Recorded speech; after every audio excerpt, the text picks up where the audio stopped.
10ஆம் வகுப்பு பொதுத் தேர்வுக்காக தயாராகி கொண்டிருக்கின்ற உங்களுக்கு புத்தகத்தின் பின்புறம் உள்ள ஒரு மதிப்பெண் வினாக்கள் தேர்வு 2 இங்கே நம்ம கொடுத்துருக்கோம். இந்த இரண்டாவது தேர்வு இயல் 5லிருந்து 8 முடிய 4 இயல்களிலிருந்து மட்டும் கேள்விகள் கேட்டிருக்கிறோம். ஏற்கனவே நம்ம அதாவது 1 முதல் 8 வரைக்கும் இருக்கக்கூடிய அனைத்து இயல்களிலும் உள்ள எல்லா வினாக்கள் மற்றும் அதுக்கான விடைகளோட ஒரு வீடியோ போட்டிருக்கோம். அதே மாதிரி 1 முதல் 4 முடிய உள்ள இயல்களிலிருந்து வினாக்களை கொண்டு ஒரு தேர்வு 1 ஏற்கனவே வெளியிட்டிருக்கிறோம். இது இரண்டாவது தேர்வு. இந்த தேர்வு நம்ம ஏற்கனவே சொன்ன அந்த குறிப்புகளை மனசில் வச்சுக்கோங்க. இந்த தலைப்பு என்ன கொடுத்துருக்காங்கன்னு படித்து பாருங்கள். கொடுக்கப்பட்டுள்ள மாற்று விடைகளில் மிகவும் ஏற்புடைய விடையினை தேர்ந்தெடுத்து குறியீட்டுடன் விடையினையும் சேர்த்து எழுதுக. ரொம்ப முக்கியமான வார்த்தைகள், மறந்துடாதீங்க.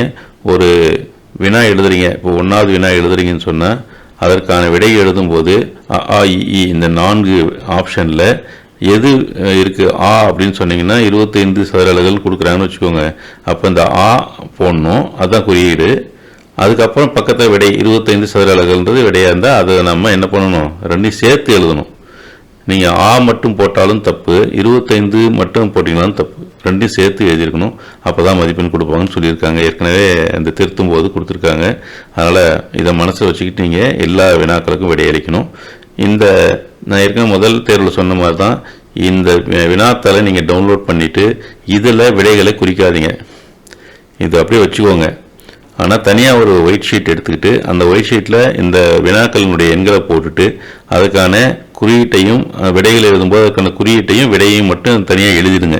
எழுதிட்டு அதுக்கப்புறமா ஏற்கனவே நம்ம முதல் வீடியோவில் போட்டோம் இல்லையா, அதை வச்சுக்கிட்டு கரெக்ட் பண்ணுங்கள், சரி பாருங்கள். ஒவ்வொன்றையும் நம்ம எழுதும் சரிதானா அப்படின்னு நீங்கள் டிக் பண்ணி நீங்களே மார்க் போட்டுக்கோங்க. இப்போ எங்கேயாச்சும் ஒரு தவறு பண்ணீங்கன்னு சொன்னால் அந்த தவறு என்னன்றது தெரிஞ்சிடும் உங்களுக்கு.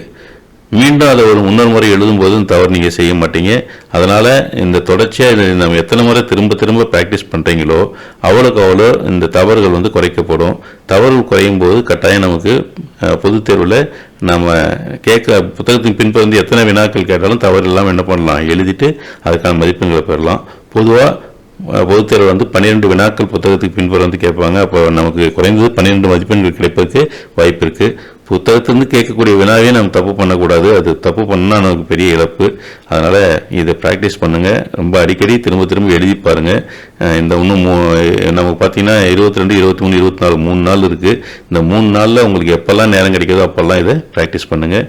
கட்டாயம் அந்த மேக்ஸிமம் மார்க் நமக்கு பப்ளிக் எக்ஸாமில் வாங்க முடியும். தேங்க்யூ.